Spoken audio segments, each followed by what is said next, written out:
저는 이제 상당히 공감되는 내용이고, 문제는 이제 이런 거예요. 같이 공감해야 될 게 이제 뭐냐면, 아주 아이러니컬한 건데, 정당의 개혁과 정치권의 이 변화, 이 개혁의 칼자를 누가 쥐고 있냐는 거예요. 지금은, 그리고 지금까지도 그렇고 앞으로도 그럴 가능성이 높은 게, 이 개혁의 대상이 개혁의 주체가 될 수밖에 없는 상황이에요. 이제 우리 지금 유 장관님이 얘기한 건 세상에 이러한 그 각성된 힘이 외부적 요인으로 작용을 하는 걸 바꿀 수 있었으면 좋겠다라고 하는데 무척 공감이 가지만 결국 또 어떻게 되냐면 정당 개혁의 주체와 이 주도적인 흐름을 당신들이 해야 된다. 근데 그 사람들은 누구냐면 대부분이 어찌 보면 대상일 수 있는 사람들이거든요. 그러니까 그래서 정치권 개혁이 잘 안 되는 겁니다. 이게 이제 저는 조금 다른 개인적 경험 갖고 지금 사회가 어떻게 변화하고 있는지, 청와대는 제가 안 있어서 잘 모르겠어요. 뭐 해봐서 아는 거는 이제 MB 화법인데. 근데 이런 것 같아요. 안녕들 하십니까? 라고 하는 걸 여기 계신 분들 아마 7, 80, 90년대 다 웬만큼 그 당시에 선도적인 운동을 했던 분들인데 그 대작을 보면서 뒤통수 나는 것 같잖아요. 저는 카페에 이렇게 밀려 들어간 의경이 헬멧이 이렇게 흔들리고 안경을 쓰고 있는데 겁에 질려 있어요, 그 아이가. 방패를 뺏겼어요. 밀리면서 방패를 놓치고 시민들한테 에워싸여 있는데 방패를 찾아서 걱정하지 말라고 등을 두드려주면서 걔를 내보냈단 말이에요. 이 겨울이면 촛불이 꺼져야 되는데 이 촛불이 점점 더 타오르고 완전히 들불이 돼버린 거 아니에요? 제가 민주당사 앞에서 바로 당사 앞에서 카페가 있어갖고 거기서 커피를 마시고 있는데 4명의 머리 짧은 분들인데 좀 분위기가 심상치가 않더라고요. 근데 팬입니다. 그래서 사인해주고 했는데 가면서 저는 사실은 경찰입니다. 그래서 명을 준다는 그 누구냐면 철도노조 사무처장을 체포하러 온 사람들이에요. 정보과 형사들. 이게 자꾸 70년대로 이 사람들이 되돌리려고 하더라도 이미 사회는 그동안에 우리가 싸워온 투쟁의 역사 속에서, 그 다음에 저항의 역사 속에서, 그리고 두 분의 대통령을 겪으면서 이미 가 있는데 외부적으로 누르려고 한 게 MB 정권 시절에 누르리는 것처럼 보였던 거죠. 근데 그게 지금도 바뀌지 않고 계속 눌리니까, 이거 아닌데, 우리가 살아왔던 세상은 이게 아닌데라고 하면서 올라오고는 있는데, 제가 이제 고민스러운 건 이런 겁니다. 올라는 오고 있는데, 이게 질탁동기가 좀 필요하다. 그러니까 올라오는 힘이 재팬 카페를 가도 무척 열정들이 있는데 누군가 혹은 잘하는 사람들이 이분들을 조직하면서 이렇게 갔으면 좋겠다라고 하는 분들이 좀 오리엔테이션 해주는 분들이 좀 있었으면 좋겠다는 거예요. 아니 그게 요새 여기도 안당에 계신 분들 또 혹시 계실지 모르겠는데 네. 안철수당이 그게 안철수당이에요? 네. 안철수당이 그거를 해주기를 바라는 흐름이 있는 그런 거 있지 않아요? 예. 그걸 안철수당이 이걸 할 수는 없나? 어떻게 봐요? 그렇게 내가 서영석한테 물어봤더니 안당을 너무 높게 과대평가한다고. 누가? 서영석. 예. 그 형이 안당을 너무 과대평가하는 것 같다. 근데 그래서 무언가 밑에서부터 싹이 올라오고 있는 그 흐름은 분명히 그전과는 다른데 또 그래갖고 이제 그런 분들이 막 기대를 하고 뭐 지역의 네트워크도 가고 미건수도 오고 막 오는데 또 오면은 실망하고 또 가요. 그래서 이걸 좀 어떻게 해야 될까? 그리고 이런 것을 또 좀 지나보세요. 이 힘이 쭉 올라오고 있는데 지금은 정치권에서 특히 이제 야권에서 바라보는 게 아직도 이렇게 올라오고 있는 사회 변화의 흐름을 체감 못하고 있는 것 같아요. 제가 보기에는. 뭔가 좀 그러니까 제가 요새 한국 현대사 작업을 하느라고 우리 이대정 변호사님은 우리나라 민주운동 역사를 잘 아시죠? 그죠? 잘 몰라요? 잘 아시죠? 사회자를 주눅을 줘요. 우리나라 역사에서 우리 정치사에서 제1야당이 한 큐에 날아간 사례가 있어요. 2번. 이게 언제인지 기재를 한번 해볼까요? 저한테 보세요. 아니 제가 여기서 힌트를 하나 드릴게요. 저게 이제 이 토론의 달인들이 쓰는 화법이에요. 진행자한테 질문을 던지면요 느닷없이 멘붕이 오면서 창피해서 이러요. 그러면 그때부터 지 마음대로 치면 안 돼요. 저게 재미나만 걸리는 거예요. 아니 그걸 아니고 탄핵 때는 겪어보시잖아. 탄핵 때 못 겪어봤었죠. 그죠? 탄핵 때 제1야당 민주당이 한 방에 10석 미만 당으로 날아가 버렸어요. 그 전 사례는 이제 민한당이라는 이 전두환 이중대, 그때 민정당은 1중대, 민한당은 2중대, 국민당은 3중대였어요. 그 세 당을 다 중앙정보부에서 돈 대가지고 다 만든 거거든요. 그리고 이제 이 전두환이가 정치규제로 김영삼 총재, 김대중 총재 다 구속하고 묶어놓고는 700몇 명인가를 묶어놓고 나머지만 모아가지고 만든 1중대, 2중대, 3중대였어요. 그게 2.12 총선 1985년도 그때 총선을 25일 앞두고 신한민주당을 창당했어요. 양김이.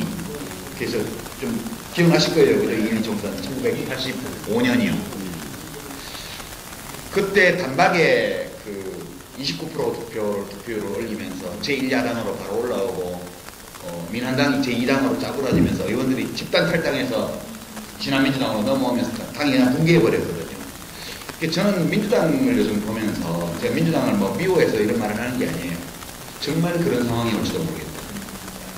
제1야당이 시대가 요구하는 혁신을 하지 못해서 이 어떤 정치 공작이라든가 권력의 어떤 행사라든가 이런 거에 의해서 무너지는 것이 아니고 민의에 의해서 또 탄핵과 같은 그런 돌발적이고 폭풍과 같은 상태가 아니고 아주 평상적인 선거에서 날아가는 사태가 올 수도 있겠다. 왜 그런 생각이 드냐 하면 이번 지방선거는 이제 아마 각자 뛰게 될 것 같아요. 지금 봐서는 뭐 안철수당은 안철수당대로 할 수 있는 만큼 할 거고요. 제가 보기에는 안철수당은 이제 참여당, 개혁당, 뭐 문국현당 이런 실패들을 면밀하게 분석한 것 같아요. 그래서 서둘러서 띄우면 망한다. 예, 그 점을 확실히 하고 역량이 모아지는 만큼 차근차근 조금씩 대응을 해가면서 넓혀나가는 것 같아요. 이런 뒷받침이 있기 때문에. 근데 그건 매우 지혜롭게 잘 해나가고 있다 저는 그렇게 판단하는데 문제는 이번 지방선거를 각자 띄어요. 뭐 지역별로 뭐 연대가 이루어지는 데는 이루어지고 뭐 아닌 데는 말고 그냥 전체적으로 연대는 형성 안 되고 형편 따라 그냥 되는 식으로 그렇게 선거를 치르게 될 것 같아요. 6월 달에. 그 결과가 어떻게 될까? 그 이제 저는 매우 궁금하고요. 뭐 그래도 괜찮다고 봐요. 인위적으로 상승연대를 통해서 실제로 요동치고 있는 민심의 변화나 국민들의 생각의 변화가 표면으로 나타나지 못하게 엉그르는 것보다는 차라리 다 뭐 각 야당의 한 4개, 5개 정당들이 다 뛰라는 거예요. 그렇게 해서 어떻게 되나 한번 보는 것도 괜찮은 것 같다. 국민들도 좀 당혹스러울 거예요. 그렇게 해놓고 나면. 그리고 이제 민주당하고 안철수당은 엄청 싸우겠죠. 그건 이제 안 봐도 비디오거든요. 어떤 식으로 끌고 붙인다는 거. 그러니까 야권 분열이다. 뭐 제가 할 때는 저 나쁜 놈이라서 야권 분열을 시키는 거다. 분열주의자다. 이렇게 했지만 안철수 씨는 워낙 지지율이 높기 때문에 그렇게는 못하고 본의 아니게 결과적으로 야권 분열을 가져올 줄 모른다. 이렇게 공격하고 있죠 지금. 이게 전형적인 기득권 논리예요. 우리가 이미 제1야당이니까 우리 말고 딴 놈 나서지만 니네 나서면 다 야권 분열이야. 이렇게 몰아붙이는 거예요. 그 싸움이 굉장히 세게 진행이 될 거고요. 야권의 선거 결과가 여행이 뭐 우리 청와대에 계신 박통 이재께서 또 뭐 사고를 쳐서 도와주면 모를까. 그렇지 않으면 그렇게 좋기는 어려울 것 같아요. 제가 볼 때는. 그렇게 해서 치르고 나서 가게 되는데요. 이거는 굉장히 이제 안 좋은 흐름이다. 저는 그렇게 봐요. 뭔가 돌파구가 있어야 되는데 그 야권 연대 이런 것들은 제가 그때 최초로 공개적으로 주창을 해서 해봤는데 그건 임시방편이에요. 임시로. 지금 선거제도 하에서는 임시로 효과가 있는 거지 항구적인 해결책이 아니에요. 처음부터 그렇게 생각했던 건데. 그래서 이게 도대체 우리 정치가 어디로 갈까 금년에 이 점이 굉장히 걱정되고 안철수당도 제가 이렇게 지켜보면 걱정스러운 증상들이 일부 나타나기 시작했다. 그쪽도. 그럼에도 네. 불구하고 말씀하시는 내용을 보면 아까 정봉주 의원님이 뭐 그런 힘들을 어떻게 가이드 끌어나갈 것인지 얘기를 할 때도 안철수 신당 얘기를 하신 것 같고 방금도 보면은 이제 조금 더 희망적이지만 무게를 많이 두시고 있다는 인상이 보여요. 근데 대부분의 또 국민 여론의 평가는 아직도 국민 여론이라고 표현하면 안 되겠죠. 그러니까 부정적인 여론도 못지않게 많거든요. 저희 차라리 좀 구체적으로 그 안철수 신당을 포함해서 각 당의 그 박근혜 1년을 살아온 모습과 그 다음에 지금 현재 기로에 선 그들을 바라보는 전망에 대한 얘기를 한번 구체적으로 해보는 거론을 하시면서요. 그게 지방선거를 분기점으로 하면서 얘기를 좀 해야 돼요. 아주 뜬구름 나는 얘기가 되는데 이제 문제가 뭐냐면 그러니까 잘하면서 어쨌든 지금 그 한 10% 정도밖에 지지율이 아니지만 민주당이 127명의 국회의원이 있기 때문에 민주당을 중심으로 고민을 안 할 수가 없는 거예요. 그리고 이제 안철수 신당에서도 아까 이제 농담처럼 얘기했던 자기들이 자조적으로 얘기해요. 안 하고 있으니까 지지율이 높다.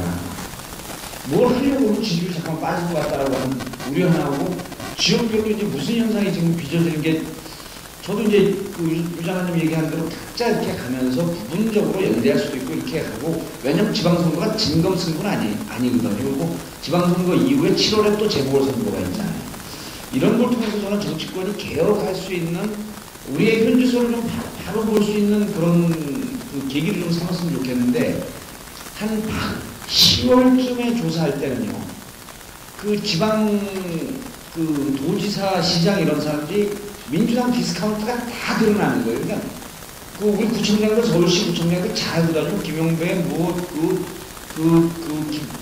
다 잘해요. 어쨌든 지역에서 평가 좋은데 이 양반들을 누면 1대1로 누면 다 이기다가 민주당을 누는 순간 한 20%가 빠지는 거예요. 근데 이게 언제부터 바뀌냐면 11월 중순서부터 그게 바뀌기 시작을 해요. 그래서 11월 26일 날 강원도민일보가 21주년 기념 최문순 지사를 넣었더니 물론 새누리당이 확정되지 않았지만 가상 후보를 누구를 넣어도 최문순 다 이기는 거예요.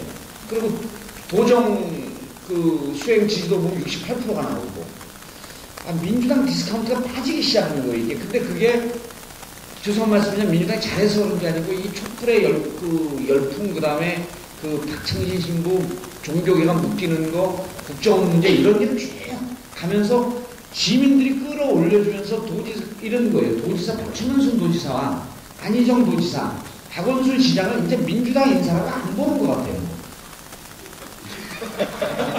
이분이 그냥 잘하는 시장, 잘하는 도지사. 그래서 좀 아픈 얘기지만 민주당이 우리 디스카운트가 빠졌으니까 좋아할 것이 아니고 이분들에게 그나마 6월에 이분들에게 기대를 해서 이 근간이라도 잡고 있어야지 우리가 희망이 있고 기대를 갖고 그 이후 대선도 한번 볼 수 있겠다라고 하는 이 각성된 사람들의 의지가 반영된 건데 근데 결과적으로는 민주당 후보가 또 이기는 거거든요. 안희정 신조는 조사가 그게 민주당의 기득권이에요. 민주당 기득권의 핵심은 프리미엄이에요. 그게 보니까 진짜. 그러니까 그 새누리당 보수 쪽에서 잘 못할 때 딴 데다가 줘야 되는데 줄 데가 없는 거예요. 제1야당이 민주당이기 때문에. 그러니까 막 요거를 하다가도 선거 때가 되면 민주당을 줘요.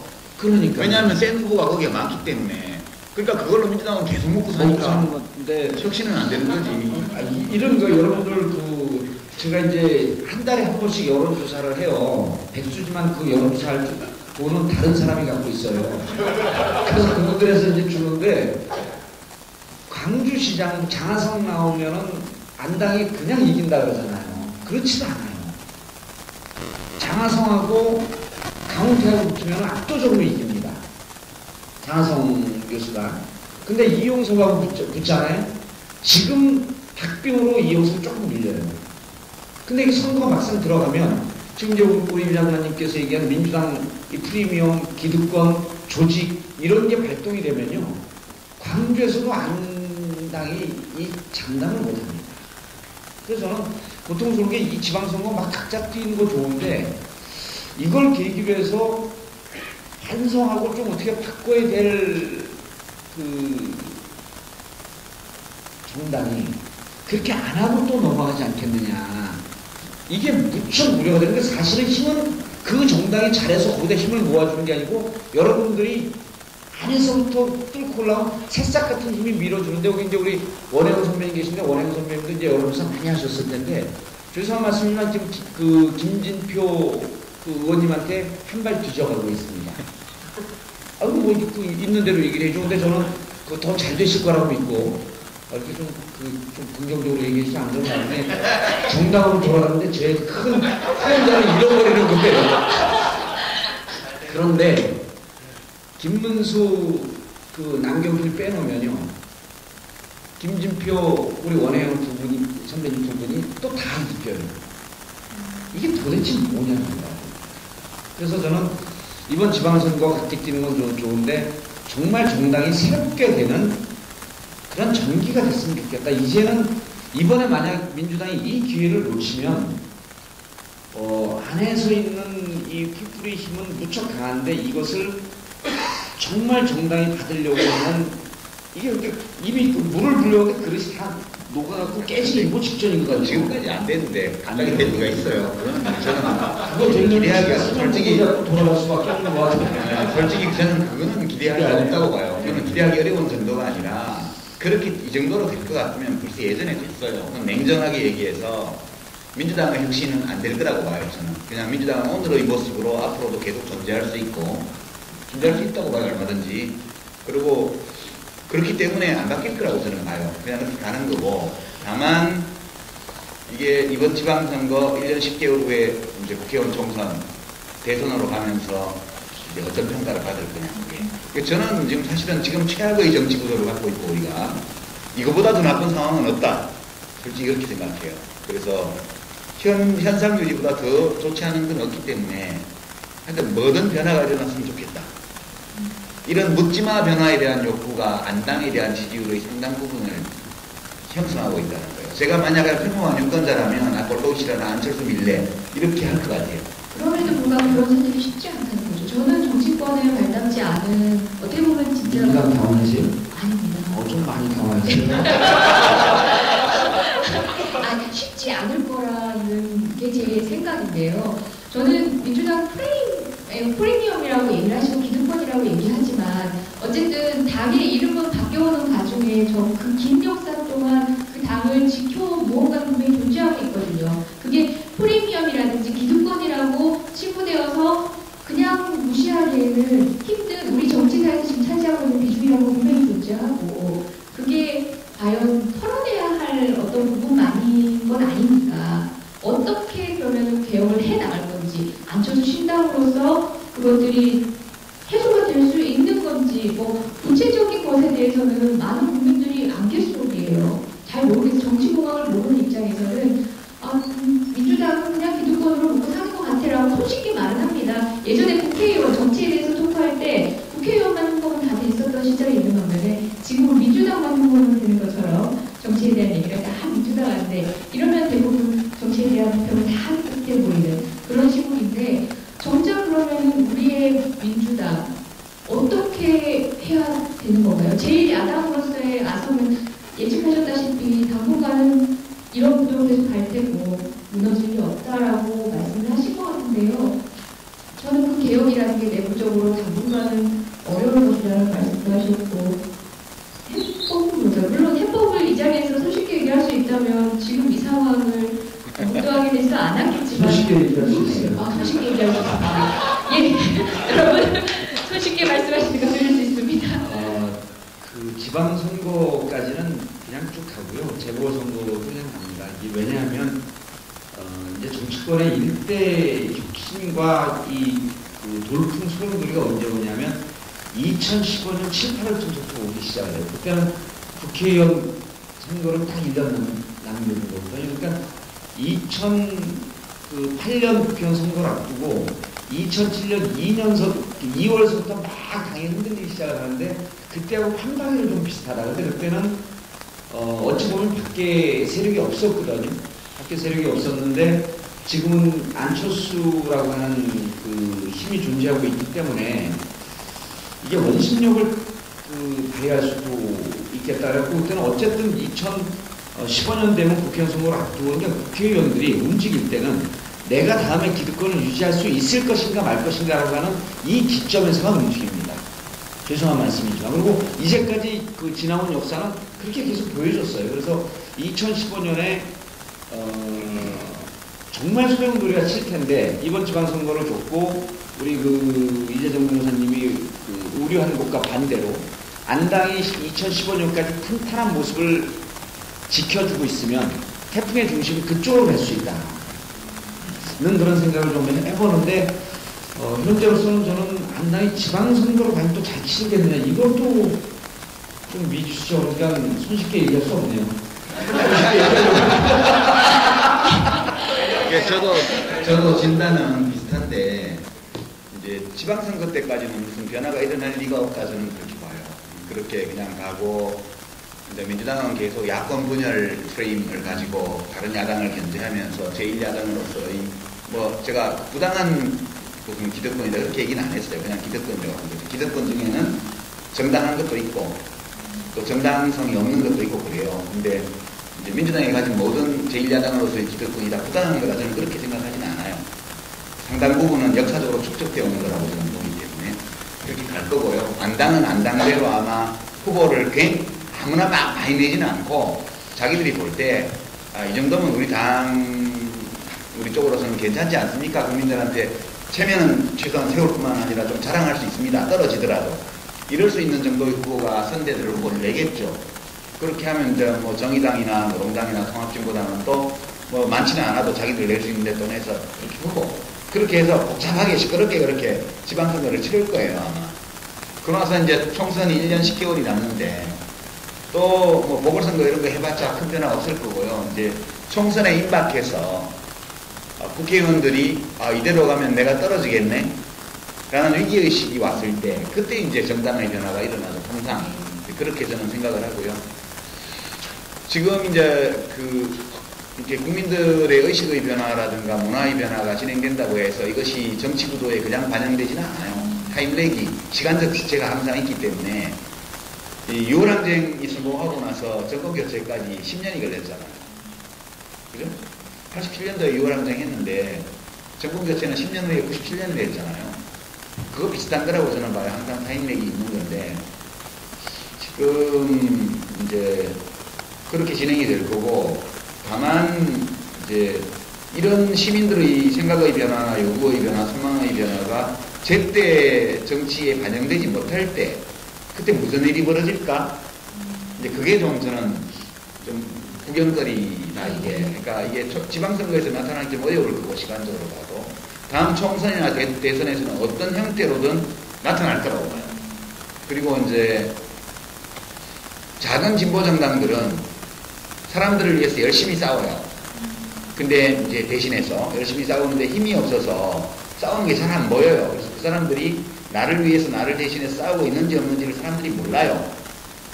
민주당은 항상 언론의 스포트라이트가 다시 다니기 때문에 잘 보이잖아요. 근데 과거에 김대중 대통령 이전부터 그러니까 야당이 신민당이라는 이름으로 통합된 1960년대 말 그러니까 1967년 대통령 선거 이후 신민당이 탄생했거든요. 그 전까지 아니에요. 지금 뭐 60년 역사인데 거짓말이고 아무리 길게 올라가도 제가 연구해본 바로는 1968년, 69년 그 무렵이 지금 민주당의 시작이에요. 그렇게 와서 한 40년을 왔는데 민주당이 말 못하는 국민들을 대신해서 싸운 세월이 길어요. 신민당 시절부터. 그때는 국민들과 신민당의 관계가 우리 소망과 욕구가 있는데 겁이 나서 우리 못 싸워요, 국민들은. 그때 이제 김대중 총재나 뭐 김영삼 총재나 신민당 국회의원들 이런 분들이 우리를 대신해서 싸워주는 거예요. 그러니까 막 마음속으로 응원을 하는 거예요. 표현은 못하지만. 그게 민주당의 역사성이거든요. 지금은 어떤 양상이냐 이렇게 보면 국민들이 직접 정부하고 싸워요. 몇 년 전부터. 근데 왜 직접 싸우냐면 민주당이 못 싸워주기 때문에 자기들이 직접 싸우는 거예요. 그러니까 민주당 대신해서 국민이 싸워요, 지금은. 예? 그 민주당의 역할은 민주화운동의 역사를 보면 우리 민주화의 역사는 전위, 본대, 전위가 있고 본대가 있고 그러니까 선봉부대가 있고 본대가 있고 후위부대가 있어요. 선봉부대는 제야하고 대학생들이고요. 본대는 시민들이에요. 그리고 후위는 이게 이제 시민당이에요. 야당이에요. 그래서 피 얻어맞고 죽고 피 튀기면서 이 선봉부대가 전단을 열어나가면 그의 큰 명분을 얻었을 때 시민들이 합류한 본대가 생겨요. 이렇게 해야 이겨요. 그렇지 못하면 다 졌고. 그 6월 항쟁 때 그렇게 이겼잖아요. 그러면서 그 다음에 이제 후위가 들어와가지고 이제 결실을, 전리품을 챙겨야 되는데 그때 멍청하게 해가지고 뺏긴 거 아니에요. 87년도에. 이게 항상 매듭은 정당이 짓는 거예요. 지금 시민들이 나서서 정부와 아무리 싸우더라도 이 싸움 자체가 어떤 결과를 갖고 오지는 않아요. 어떤 결과를 낼 수 있는 환경을 만들어주죠. 지금은 학생선봉대는 없어진 지 오래고요. 지금은 제야선봉대도 역할이 없어요. 옛날과 같은. 지금은 자유주의 시대고 민주주의 시대고 정보통신혁명의 시대고 인터넷의 시대고 그런 시대예요. 그러니까 자기 혼자 팻말 들고 나가고 자기들이 촛불 들고 온라인으로 때려서 집회 열고 뭐 행진도 하고 다 자기들이 한다고요. 지금은 민주당이 선봉부대와 본대의 구분이 모호해진 이 상황에서 후위에서 확실하게 제도정치 속에서 그 성과들을 챙겨서 그걸 실현해줘야 되는데 대신 싸우는 것까지 바라지는 않아요. 지금은. 싸우는 건 시민들이 알아서 싸워요. 그러나 뒤에서 챙기는 거라도 좀 잘 챙겼으면 좋겠는데 뭘 챙기는지 모르겠다. 그리고 당내에서 이제 좀 비판하려는 게 아니고 그냥 민심을 전하는 거예요. 혹시 민주당원들도 또 계시니까 당에 한번 의견 전해보시라고. 당지도부에서 뭐 장하나 의원 뭐 나는 불복한다 한 거라든가 뭐 또 천안의 그 양승조 의원 굉장히 얌전한 분인데 뭐 박근혜 대통령 비판했다가 막 시끄러워졌을 때 자꾸 이렇게 개인 의견들 내세우고 이렇게 하면 우리가 추진하는 목표를 달성하는데 장애가 될 수 있다. 이게 당지도부의 말이었잖아요. 그 사람들 반응이 뭘 추구하는데? 민주당이 추구하는 목표가 뭔데? 그게 안 보이는 거예요. 그게 확 다가와야 되는데 도대체 무슨 목표를 추구하지? 장하나 의원의 부정선거 불복 선언에 대해서는 좋아하는 사람도 있고 아닌 사람도 있고 양승조 의원의 박통인 세와 2세를 연결해서 한 발언에 대해서 또 시원하게 할 말했다는 사람이 있고 지나쳤다는 사람이 있어요. 그거는 각자의 판단에 달린 문제인데 그것이 민주당이 추구하는 어떤 목표를 달성하는데 장애를 초래한다고 말을 할 때 필요한 거는 그 목표가 뭔지를 사람들이 분명하게 볼 수 있게 해주는 거예요. 근데 저보고 물어보더라고요. 어떤 분이. 당대표가 그런 말씀을 하셨던데 민주당에서 당신 민주당은 아니지만 옛날에 같이 했잖냐. 무슨 목표를 추구하는지 난 안 보이는데 당신이 좀 설명 좀 해달라 그래서 나도 안 보이는데요. 이게 그냥 네. 뭐 무도할 말이긴 하지만요. 이제 개인적으로 전해드릴 말인데 정작 장하나 의원이 그 발언을 했을 때 그러니까 지지한다라고 개별적으로 연락 왔던 의원이 80명이 넘는다고 하더라고요. 민주당 의원들에서도. 그런데 지지한다는 의원들이 예, 응원해주고 지지한다는 의원. 물론 거기에는 이제 뭐 정치적으로는 좀 다른 입장이었으면 좋겠지만 신중론의 견지에서 다른 입장을 취하는 분들도 있겠죠. 어쨌든 그런 응원 전화를 하시려고. 그건 원래 같은 당 의원들끼리는 예. 무슨 말을 했다가 막 공격을 당하면 예. 그렇게 해주는 거예요. 그러니까요. 그래서 저는 왜 당 전체 의사와 그런 개개인들 의원이 할 수 있는 얘기는 왜 이렇게 다를까? 저는 너무 난감하니까요. 근데 이제 그 2015년 보면은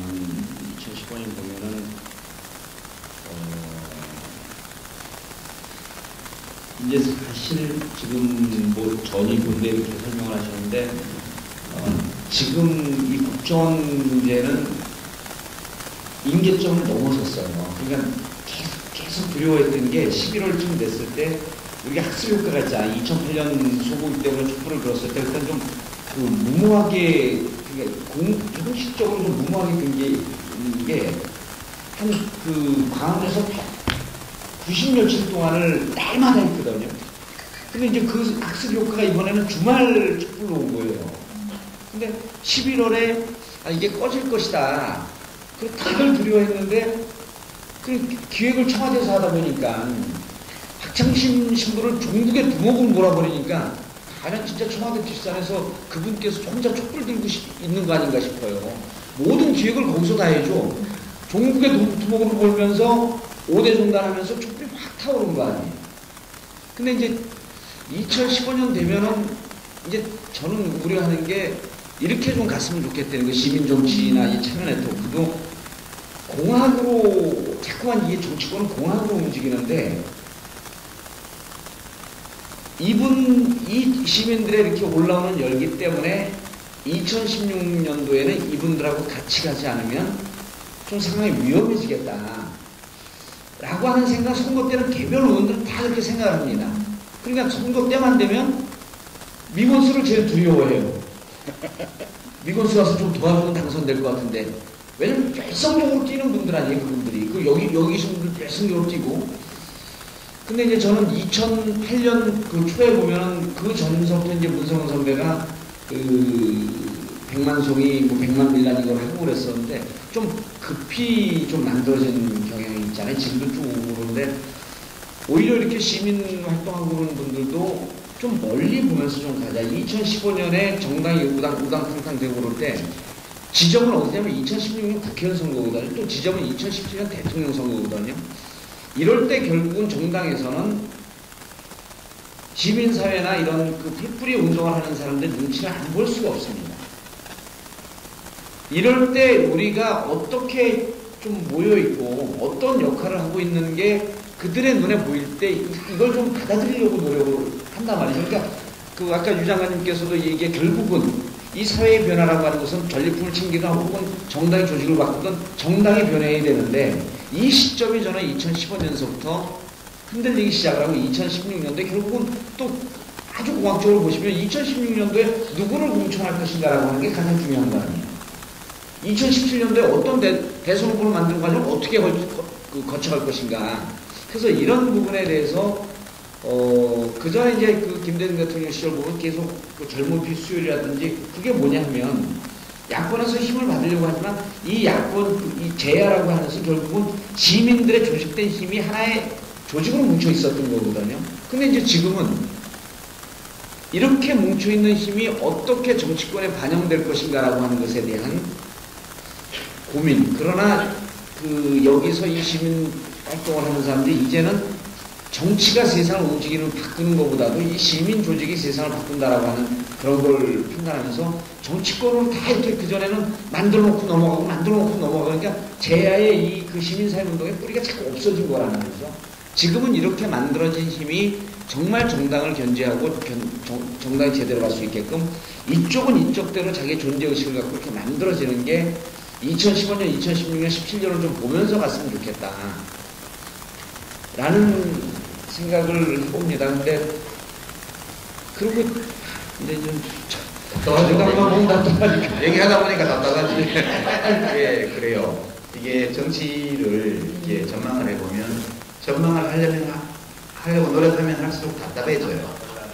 이게 제 솔직한 심정이고, 제가 이제 평론을 안 하려고 이제 노력을 하는데, 저 나름대로 이렇게 짚어보는 이제 제가 정치를 바꾸지는 못해도 정치가 어떻게 바뀌어가는지 알아볼 줄은 알아요. 저도 JP 비슷해졌는데 JP가 그 김정필 씨가 그 탄핵 때 17대 총선 끝나고 나서 노회찬 의원하고 밤새도록 개표 때 정당 득표를 가지고 싸우다가 새벽에 떨어졌잖아요. 10분을 못하고. 그 후에 제가 전해 들은 말인데 세상이 바뀌고 있다 이렇게 생각했는데 이미 바뀌었더라. 그렇게 김정필 씨가 얘기를 했다고 그래요. 저는 되게 매력 있는 사람이에요. 자연인으로 보면 김정필 씨가요.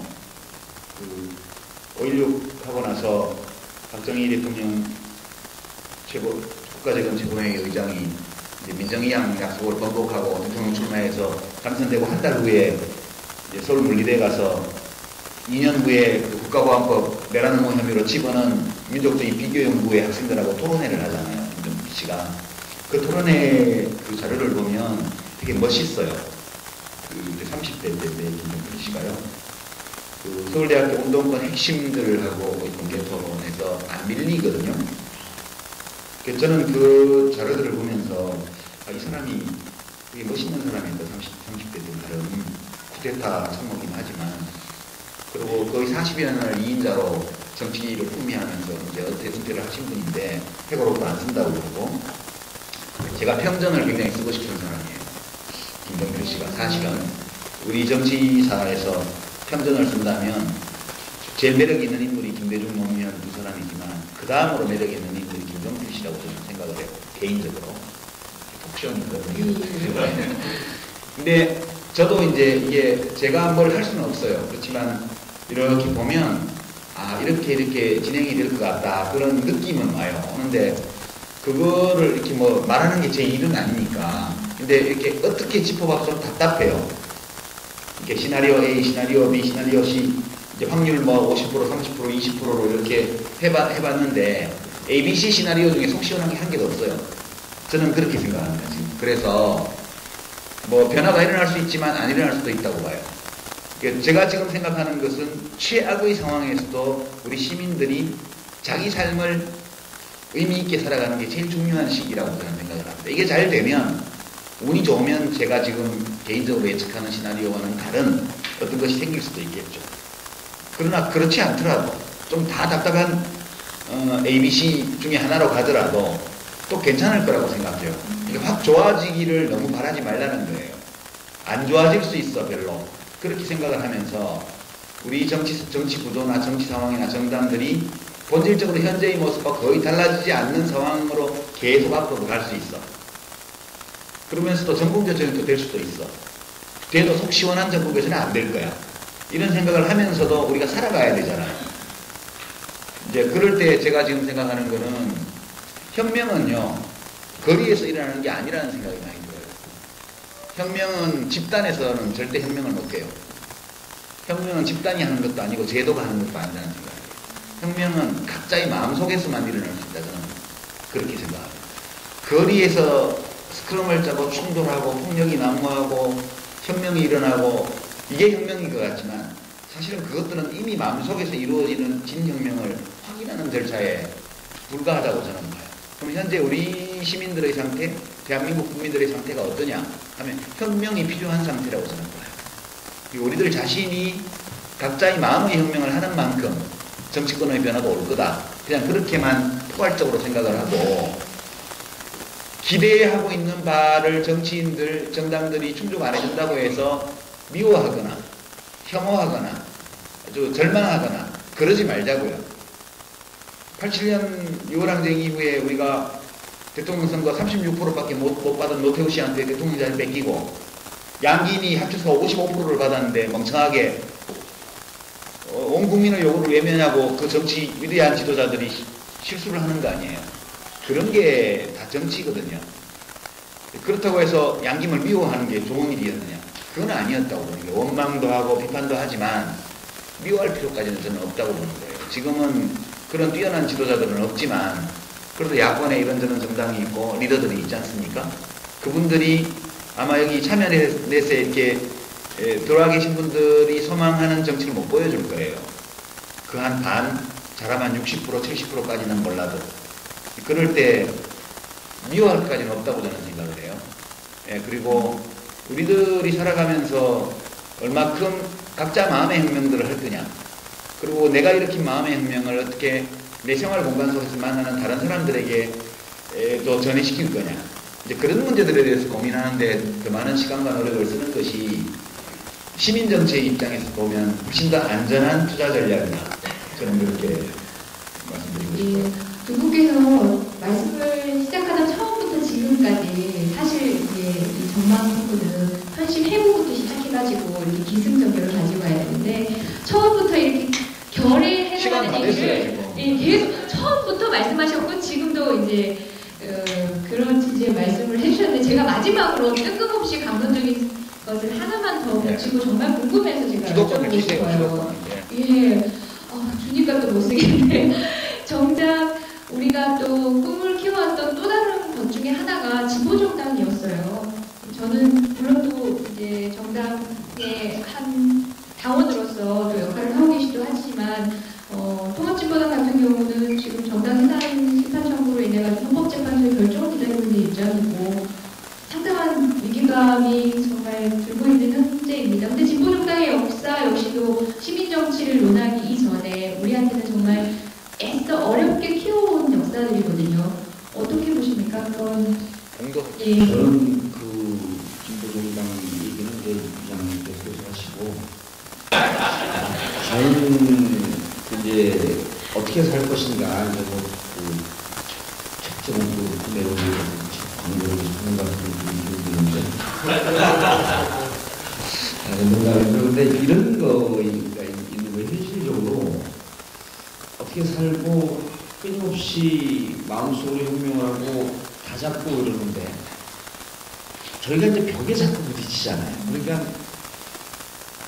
지방선거에서도 정확히 싸워서 지금보다 나쁘지 않은 결과가 나왔으면 좋겠는데 그러다가도 만에 하나 그 서울시 지금 있는 상태에서는 서울시장을 뺏기고 또 인천시장을 뺏기고 그 강원도지사 안 되면 거기에서 그 지역에서 사는 사람들 좌절감이나 이 멘붕이라는 게 무척 크거든요. 그러니까 그거 그냥 끝나는 게 아니고 그러니까 이제 우리가 또 다 잡고 살아야지는 게 아니고 여기서 오는 우리가 정말 세상을 조금 살만한 곳에 바꾸고자 하는 노력에 무척 큰 벽이 자꾸만 오는 거예요. 그러니까 이렇게 뭐 촛불을 들고 결국은 2015년, 2016년에 국회의원 선거 지형이 좀 바뀌어서 우리가 믿지 않고 많이 의지하지 않지만 그들을 통해서 좀 세상을 좀 바꿔봤으면 좋겠다. 2017년에 우리 진영에서 정권을 잡는다고 해서 세상이 확 바뀌진 않겠지만 그래도 이런 정도의 기대를 하고 있어도 그때 또 진다면 이런 게 자꾸 우리가 앞으로 나가는 데 있어서 벽에 부딪히다 보니까 뭔가 좀 하자. 그러니까 각자 이렇게 마음속으로 혁명을 하고 마음속으로 각서한 사람들이 모여서 우리가 좀 고민하면 좋겠다라고 이렇게 추상적으로 하는 거 말고 지역에서도 뭘 하고 정당도 어떻게 바꿔보려고 촛불을 왜 들고 나갑니까? 제가 뭐 그 추운 날 1인 시위를 왜 하겠어요? 그러니까 이런 걸 통해서 구심점을 만들어서 저희가 1월 19일 날 그 MB 둘레길 행사를 해요. 그 각하 사무실에서부터 각하 집을 쭉 도는 거예요. 그 작전용은 이제 검은 고양이 내로 그 집요해요? 재밌겠다. 이제 시작하는 거예요. 그러나 9월은 꼭 죽은지도 다시 보자. 근데 이런 게 뭐냐면 여러분들 우리 마음속에 있었던 이런 울분이 있잖아요. 이 세상이 안 바뀌고 해결되지 않은 문제가 있는데 이거 덮고 갈 수 없잖아요. 근데 이거 덮고 가면 우리가 사는 세상은 정말 우리가 산다고 이렇게 얘기할 수 없는 세상 아니에요. 이 문제를 던지고 그리고 그것을 통해서 저는 정말 5년 동안 그렇게 우리에게 고통을 줬던 그분이 무상급식까지는 아니더라도 이 사람이 뭘 잘못했는지 좀 국회 나서 조사도 좀 받고 검찰에서도 좀 조사를 하고 이름으로 인해서 우리가 갖고 있었던 뭉쳐서 하려고 했던 힘이 작게지만 자꾸 결실을 보는 이런 사회로 가야지 이 사회가 정의가 이길 수 있습니다라고 하는 희망을 갖고 가는 거 아니냐. 그게 2017년 미워할 수는 없지만 좋아하지 않지만 그분들을 통해서 실현하려고 하는 2017년 국회의원 선거고 대선이 있고 이럴 때 우리는 좌절하지 않고 좀 한번 나가보자라고 하는 그런 기대가 있기 때문에 근데 그렇게 하기 위해서는 정당을 우리가 바꿀 수 없고 정당은 그들이 바꾸는데 이걸 바꿀 수 있는 밑에서의 힘이라도 좀 한번 모아보자. 이런 아쉬움이 계속 있는 거예요. 그러니까 요즘 이제 협동조합 하는데 서울시 협동조합 센터 가보면 지금 만들어지고 있는 협동조합이 이미 90%가 문제가 있고요. 99%는 망합니다. 그런데 그분들이 뭐라고 얘기했나? 그 얘기에 내 가슴이 짠한데 제가 시작한 것도 지금 문제가 많아요. 근데 그분이 뭐라 그러냐면 99% 망하더라도 이걸 하려고 왔던 그분들의 마음이 여기에서 사라지지 않기 때문에 이 사회에서 존재하고 그것이 또 다른 조직의 힘으로 나타날 수 있기 때문에 협동조합은 그래도 도전해야 됩니다. 이걸 전화상으로 듣는데 뭉클하더라고요. 그러니까 우리가 좀 촛불을 드는 것도 촛불 들면 연봉이 더 올라갑니까? 촛불 들면 우리 같은 백수들이 변화한 직업이 생기나요? 그거 아니잖아요. 그런데 이 사회가 정말 정의가 이길 수 있다라고 하는 것을 좀 보여주기 위해서 가는데 이것을 강력하게 정치권에 좀 견제할 수 있는 힘이 됐으면 좋겠다. 그걸 우리가 좀 만들어 봤으면 좋겠어요. 그러니까 답답하니까 자꾸 손쉽게 얘기할 수 있는 얘기를 답답하니까 어렵게 얘기하네. 중요한 얘기 같아요. 협동조합 같은 게 뭐 개별적으로 성공을 하더라도 그 밑에서 네트워크가 자꾸 만들어지는 거기 때문에 사람들이 마음을 갖는 거고, 제가 이제 뭐 드린 말씀이나 이제 큰 틀에서는 저는 통하는 이야기라고 생각합니다. 진보정당 얘기를 하면 저는 이제 제가 진보정당을 잠깐 해봤고 지금 또 이제 진보정당 소속이지만 아직 이제 원로들도 많으시고 십수년 해오신 분들이 많이 계신데 함부로 말하기가 좀 그렇긴 해요.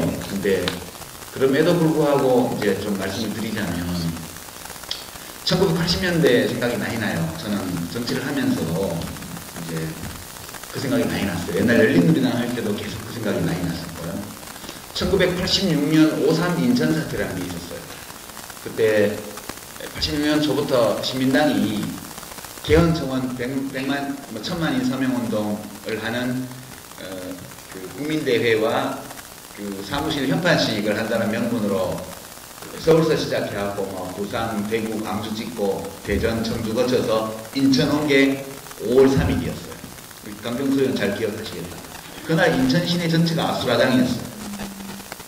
그날 서울 인천뿐만 아니라 서울 수도권 일대의 모든 운동단체가 각자 자기의 유인물을 써들고 거기를 집결했습니다.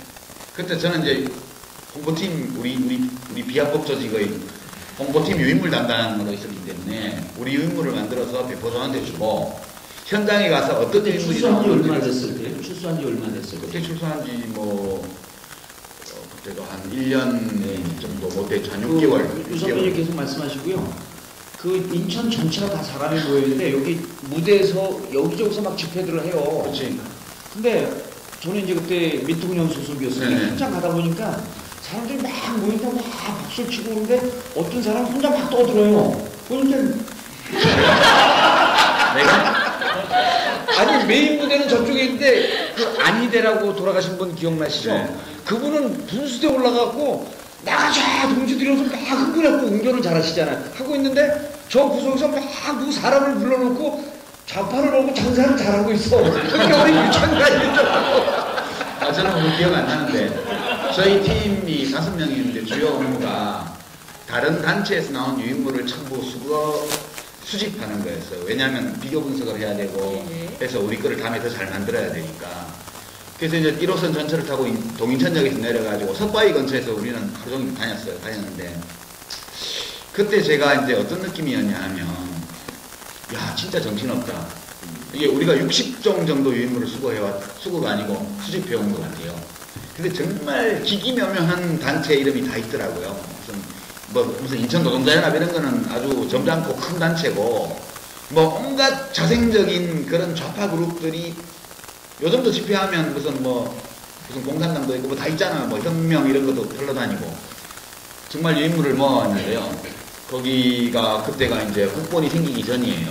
그때 그렇죠. 고문공대위 시절인데 이제 고문연공조작공동대책위원회 이게 나중에 이제 87년에 국본 국민운동 본부로 갔는데 그 전 단계였는데 여성단체, 청년단체, 무슨 인권단체, 무슨 노동단체, 농민단체 다 나왔어요. 근데 유인물을 보고 머리가 막 아프더라고요. 진짜 잘난 거야, 각자. 그리고 유인물 중에 많은 내용들이 헌법제정민중회의파 하고 NL 쪽에서 나온 건데 NL 쪽에서 나온 거는 지 주장만 해요. 반제 자주화 투쟁, 반미 자주화 투쟁 없이는 뭐 안 된다는 얘기만 하고 있고 CAPD 이쪽에서 나온 거는 맨날 남 욕이에요. 이 운동권은 이렇게 잘못되고 저 운동권은 저렇게 잘못되고 맨날 남 비판하는 거예요. 내용이 대부분 다. 그러면서 지는 헌법제정민중회의 무슨 지금 개헌해야 되는데 언제 헌법제정민중회의를 소집해요. 재헌의회. 그런 황당한 주장들을 하면서 각자 열심히 했어요. 그러고 나서 이제 그로부터 1년 후에 6월 항쟁이 터졌는데 6월 항쟁 때는요 다른 모든 유인물이 다 자취를 감췄고 재헌의회 소집하자 이거부터 시작해 반미 자주와 양키고 다 없어졌어요. 오로지 후원철폐 독재차도 네? 독재차도 민주쟁취 후원철폐 민주개헌 직선개헌 쟁취하자 이 구호로 완전 다 통일이 됐거든요. 왜 통일됐을까 이렇게 보면 다른 걸 못 외치는 거예요. 다른 걸 외치면 막 시민들이 신경질을 막 내요. 새끼들 막 쓸데없는 소리 하고 있다. 이러면서 야단을 치니까 기가 죽어서 땅 구호를 못 외치는 거예요. 결국 그렇게 해서 국민운동본부를 지도부로 삼아서 시민들이 본대가 결합하고 앞에 학생들, 청년 학생들, 노동자들이 선두에 서고 이제 신민당이 뒤에 오면서 개헌을 챙긴 거 아니에요. 지금 진보정당들 얘기하려고 한 건데 주장하는 바 있고 다 있어요. 있는데 5.3 인천 사태 때 인천에 각자 유인물 쓰들고 와서 동원역 100명, 200명 갖고 와서 하는 거하고 비슷한 거예요. 사람들이 관심을 보여요. 박수도 쳐줘요. 왜? 내가 미워하는 전두환 정권과는 다른 얘기를 뭘 하기 때문에 일단 딴 주장을 하면 박수는 쳐줘요. 그러나 그게 맞다고 동의하는 건 아니거든요. 아주 악덕 사장한테 어떤 노동자가 뭐 까는 소리 하네 이렇게 조회 시간에 한마디 하면 되게 사람들이 속으로 통쾌해 하잖아요. 근데 뭐 까고 있네 이런 욕이 옳은 얘기는 아니잖아요. 사람들이 꼭 옳은 얘기라서 박수 쳐주는 게 아니에요. 그러니까 이제 저는 지금 진보정당 4개인가 있잖아요. 4개. 3개인가 4개인가 모르겠다. 4개 있는데 그거 비슷하다. 그러니까 내가 하고 싶은 것, 내가 옳다고 생각하는 것이 중심이에요. 민주당은 사람들이 뭘 원할까? 너무 여기만 가 있어요. 그게 좀 섞여야 되거든요. 대중이 원해도 이건 진짜 옳지 않아 라는 거는 안 받아들일 수 있어야 되고요. 이게 진짜 옳은 것 같은데 그 대중이 안 받아 이거 이해를 안 해주고 딴 거를 원하면 어느 정도 따라가 줘야 돼요. 그래야 정당이라는 것이 자기 중심을 가지고 있으면서도 대중과 함께 갈 수 있는 건데 이게 다 따로따로 놀기 때문에 각자의 문제를 노출하고 있는 국면이 아닐까 이런 생각하고 저 개인적으로는 민주당부터 시작해서 싹 다 진보정당으로 봐요. 저는 민주당도 진보정당이라고 생각합니다. 훌륭하시네요. 훌륭하시네요. 예, 뭐 진보정당도 그 존재의 의미가 크지 않습니까? 지금 뭐 통합진보당 여러모로 또 비판하는 견해도 많이 가지고 계시겠지만 우리 헌정사상 있을 수 없는 정당해산 상태까지 가 있는 이 형국에서는 국민 각자가 혁명을 하듯이 또 연대를 하고 또 응원을 같이 하면서 지지하고 또 같이 싸워야 되는 시국이기도 합니다. 근데 뭐 그분들이 아직도 저를 욕하고 계시다고. 아까 말씀하셨잖아요. 변호인 영화, 저는 굉장히 그걸 느낀 소회를 말씀하실 때, 저는 그 안에 담고 있는 가치에서 굉장히 감화를 받았었거든요. 그게 바로 우리 사분을 나누어진 듯한 야권이고 시민사회 진영이지만, 우리가 어떤 출발점을 삼을 수 있는 그 정서적 모티브가 안 될까, 그런 생각을 했었습니다. 얘기를 하다 보니까 어쨌든 2시간은 지나가네요. 예, 마무리를 해야 합니다. 이 두 분은 뭐 하루 종일도 혼자서도 얘기하실 수 있는 분이라 제가 어린이날 국회에 필리버스터링 이런 거 있었으면 제가 정말 한 48시간을 할 거예요. 선생님이 예, 저는 47시간을 하고 예, 이 두 분 전 따라오느라고 바빴는데요. 어느덧 마무리해야 될 시점이 되니까 다시 제게 마이크가 오긴 옵니다. 예. 두 분 좋습니다. 앞으로도 우리 정치에 발빼기시다고는 하지만 우리 정치에 안 계셔서는 안 될 분이잖아요. 그래서 역할을 해주실 것 같은데요. 당장 올해 2014년 청마해라고 하죠. 청마해에 어떤 계획을 가지고 계신지 또는 우리 다음 집권을 향해서 다음 선거 때까지 또 어떤 방식으로 시민정치에 또 한 말씀 하시게 될지 후보 계획 부탁드릴게요. 예. 저는 금년에 책을 하나 내야 되는데 원래는 박근혜 대통령 취임 1주년을 기념해서 2월 25일 날 발간하려고 했는데 중간에 대화록 사건을 터지는 바람에 그 작성으로 한 석 달 스톱하는 바람에 그때 못 낼 것 같아요. 월드컵 끝나고 나서 내야 될 것 같은데 지금 봐서는 대한민국 현대사에 대한 저희 아주 개인적인 소회를 담은 책이고 제가 살아온 역사이기 때문에 좀 여러 가지 대화를 나눌 만한 게 많은 것 같아요. 그리고 경제 분야를 이렇게 서술하면서 박정희 대통령도 나름 진정성이 있었고 또 인간적으로 이해할 수 있는 대목이 참 많다 그렇게 생각을 하다가 정치 분야를 서술하는 동안 진짜 나쁜 사람이네요. 네, 그런 생각이 자꾸 들고 저 마음이 왔다 갔다 해요. 그만큼 한 사람의 인생이 오로지 긍정적인 면만으로 채워질 수 없는 것처럼 한 국가의 역사, 한 사회의 역사도 그렇게는 안 되는 것 같아요. 전부 다 빛과 그림자가 아름다움과 초악함이 공존하는 것 같고 그리고 그 아름다움을 어떻게 살려나가고 그 추악감을 어떻게 소화해내느냐, 그게 굉장히 중요한 과제 같아요.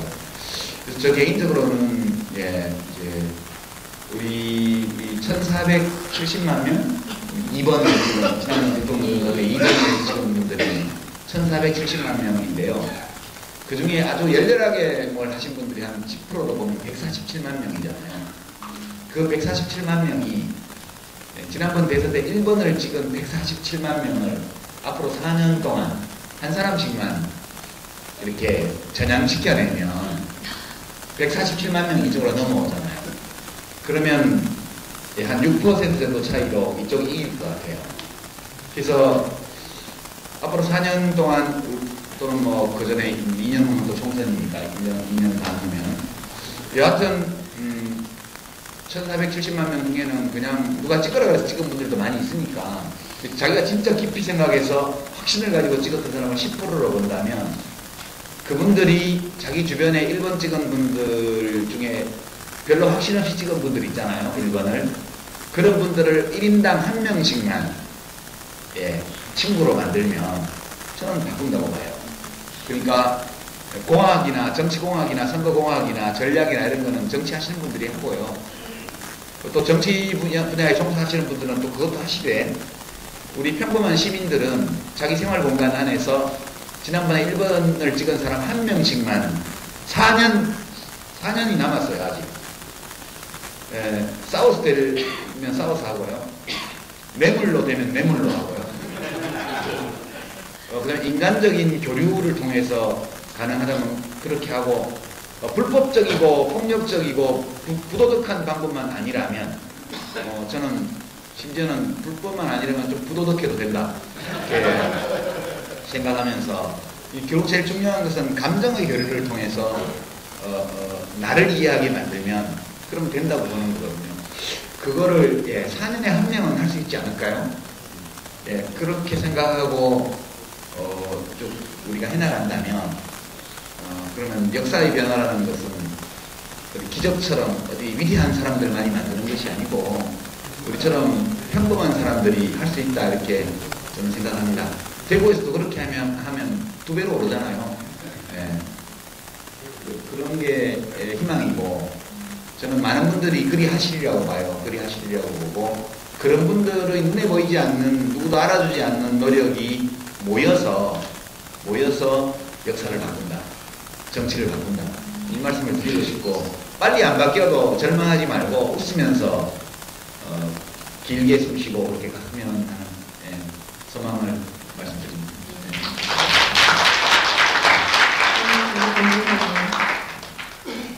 내 얘기 준비하려고 하다가 이 장면 현역도 저렇게 했으면 얼마나 좋았을까 하는 아쉬움이 늘 있어요. 좀 현역 때 그렇게 하셨으면 얼마나 좋았을까. 요거 좀 안 했었으면 어쨌든 뭐 세월은 흘렀고 이제 저도 그 마찬가지 얘기인데 2013년에 제가 처음엔 정신없이 지내다가 말무렵에 와서 내가 제일 잘하는 게 뭘까? 그냥 그 박근혜 정부에서 답답해하는 마음은 똑같습니다. 그리고 이렇게 가서 안 된다라고 하는 것에 대한 공감대도 똑같고, 그리고 우리 진영에 저 사람이 이래서 못한다라고 하는 지적하는 경로들도 다 똑같아요. 근데 큰 강물이 흘러가면 그 안에서 자갈이 부딪히면서 싸우기도 하고 물은 물대로 충돌하지만 큰 강물은 다른 거거든요. 난 우리 쪽은 이렇게 좀 생각을 했으면 좋겠다. 그러니까 우리들 안에 같은 생각을 하고 있는 다른 사람이 뭘 잘한다 칭찬을 할 수는 없어도 그분이 뭘 잘못한다라고 하는 것을 지적하는데 너무 전문가가 되지 말자. 근데 이 부분엔 다 전문가입니다. 그래서 우리 진영에 다른 사람을 칭찬할 정도까지 오지랖이 넓지 않으니 내가 제일 잘하는 게 뭔지로 여기에 할 수 있는 것을 한번 고민을 해보자. 저는 말로 제일 잘할 수 있을 것 같아요. 그러니까 지금 보면 제가 이제 9년 남았는데 실제 이제 이렇게 웃으면서 얘기하는데 4년. 내 고생한 게 4년만 고생하면 돼. 4년도 싫어요, 사실은. 가만히 있으면 조울증 환자가 돼요. 저는 누가 얘기시켜놓으면 행복해지다가 혼자 있으면 말이 없이 그러면은 앞에 군연의 터널이 보이면, 검은 터널이 보이면 급 우울해지는 거예요. 이러다가 그 요즘은 꿈이 돌지 않고 군연 버티기. 실제로 그렇습니다, 마음이. 그래서 그러다가 이제 내린 결론이 내가 잘하는 걸 하자. 내가 잘하는 것으로 이 세상을 좀 바꿀 수 있다면 거기에 할 수 있는, 기여할 수 있는 게 내가 바로 찾아서 하는 것이다. 그래서 저는 제가 팟캐스트에서 많은 사람들하고 공감을 하면서 얘기할 수 있는 그 능력을 갖고 있는 것과 주말에 아무 말 없이 와서 초를 듣는 사람의 이 능력의 구람수는 동등하다고 봅니다. 그분은 다른 사람들 주말에 재밌고 행복하게 놀고 있을 때 그걸 참으면서 촛불을 들 수 있는 능력이 있고 그것을 잘하는 분이에요. 그래서 우리가 다른 사람 비판하고 다른 사람 칭찬할 이 정도 시간은 없고 이 정도 여유는 없으니까 내가 잘하는 걸 뭔지 찾아서 그 능력을 보이면서 이 사회를 바꾸는데 좀 같이 갔으면 좋겠다.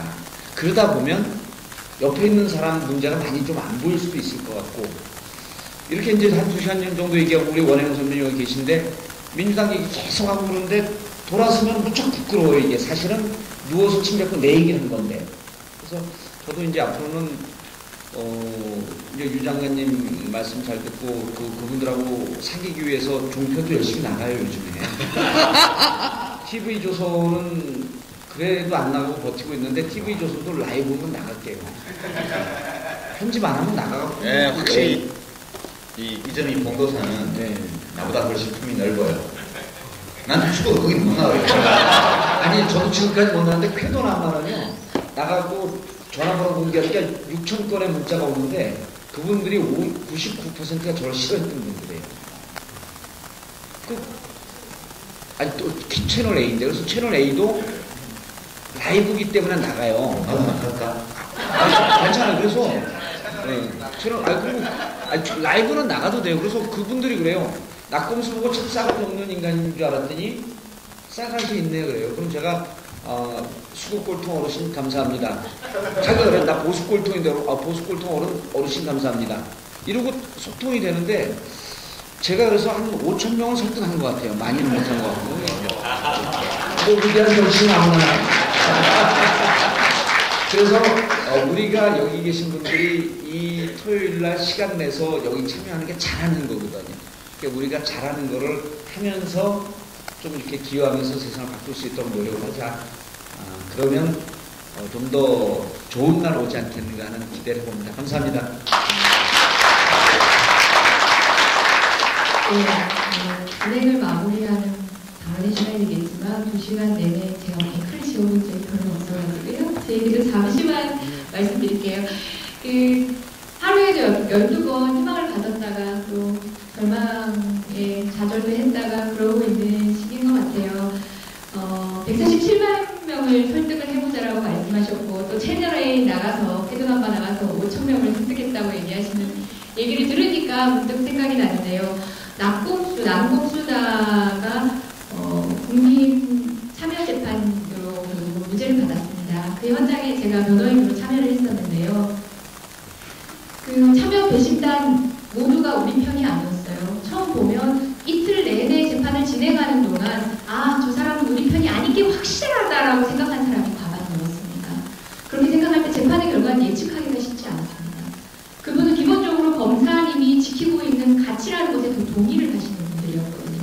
그리고 또 아시다시피 우리 낙검수 멤버가 이 권위 앞에 순종적인 사람들이 아닙니다. 재판장에서 쩍벌남이 되어 있는 건 기본이고요. 말하는 태도 이런 것들이 개인의 개성이지만 그것들이 어떤 법대나 그 현장에 이렇게 다듬어지는 분이 아니고 그게 또 장점이기도 했던 분들이고요. 그렇다 보니까 그 보수적인 견해를 가지고 있으리라고 추정되어지던 그분들 눈에는 곱게 보아질 리가 없었습니다. 그랬는데 여러분들 알다시피 근소한처럼 저희가 또 어떤 건 월등하게 무죄 판결을 받았습니다. 어떤 사람들은 그걸 보고 감성에 호소한 것이다라고 하는데요. 거기 앉아 계신 분들이 감성에 설득될 수 있는 분이 아니었다는 걸 제가 방금 말씀드렸잖아요. 말미에 이런 일이 있었습니다. 저희가 무죄를 선고받고 배심원들과 저희는 별개의 인격책임 있기 때문에 그냥 뭐 눈인사 정도만 하고 돌아서도 되는데 그래도 인사를 드리고 싶었어요. 그래서 주진우 기자와 함께 미시먼 단행에 갔었습니다. 오늘 너무 수고, 이틀 너무 수고하셨다고 그런 인사만 드렸습니다. 우리 무죄 시켜줘서 감사하다 이런 말씀 드리는 건 아닌 것 같아서요. 이렇게 인사를 딱 드리는데 어떤 여성 배심원 분이 들어옵니다. 저는 마지막에 마음을 바꿨어요. 마음을 바꿨어요. 한 표 차이로 어떻게 보면 무죄가 된 게 있었거든요. 그분 저희가 명확하게 기억합니다. 그분은 검사님이 뭐 얘기하면 이 괜찮습니다 이렇게 얘기하시고 적극적으로 옹호를 하시던 분이에요. 어떻게 보면 우리가 바라고 있는 합리적 보수의 모습이었을 수도 있습니다. 처음에는 저희는 그분은 설득의 대상이 아니라고 생각하고 X표를 쳐놨던 사람이거든요. 근데 그분이 그러셨어요. 낙검수에 대해서도 잘 모르겠고 주진우 기자의 태도는 난 정말 마음에 들지 않는다. 하지만 이런 기자가 우리 사회에 한 명쯤은 있어야 되지 않겠냐라는 말에 다시는 마음을 바꿨다라고 얘기를 하더라고요. 그 순간 보수는 나와 대화할 수 없는 사람이라고 늘 생각하고 있었던 내가 저런 분들을 찾아서 저런 분들과 함께 할 수 있는 그 지점부터 대화를 시작해봐야지 하는 이만큼의 희망을 가지게 되었습니다. 문득 이제 설득의 얘기를 하실 때 저는 그 장면이 떠올랐습니다. 그 뒤로도 물론 하루에도 수십 번 좌절합니다. 좌절합니다. 그럼에도 불구하고 소통할 수 있다라는 가능성은 저도 놓지 않습니다. 여러분들 지금 말씀해 주셨다시피 마음의 혁명을 불지피시면서 혁명은 무엇입니까? 타인에 대한 공감 능력이거든요. 거기에 기반을 하고 연대하고 소통하고 또 그 와중에 소통하는 와중에 표현의 자유 때문에 또 문제가 생기신다면 언제든 민변의 문을 두드려주십시오. 이 말씀은 드리고 싶었습니다. 홍보가 많이 안 됐는데요. 아직도 저희가 기금을 가지고 있는데요. 민변의 표현의 자유 기금이라는 게 있습니다. 소위 낙검수 기금이라고 해서 낙검수 여러분들이 애써서 모아주셨는데요. 시민들이 표현의 자유 때문에 형사적으로 이제 뭐 고소고발을 당하시고 이렇게 왔다 갔다 하셔야 되는 분들을 변호해드리기 위해서 변호사들에게 실비를 주고 변호인단이 또 꾸려져서 스터디도 하고 표현의 자유에 있어서만큼은 우리나라 뉴스로펌이죠. 김앤장 못지않은 표현의 자유만큼 우리가 최고다라고 감히 자부합니다. 그쪽은 영어보이 자유 최고죠. 예, 그런 변호인들이 준비되어 있으니까요. 여러분들이 정치적인 의견을 교환을 하고 할 말 제대로 하시면서 어려움을 당하시면 언제든 주저하지 마시고 민변으로 연락을 주시고요. 한동안 정치, 시민정치 한가운데서 고생하신 여러분들 오늘 간담회 저는 너무 기쁘고 영광스러운 자리였습니다.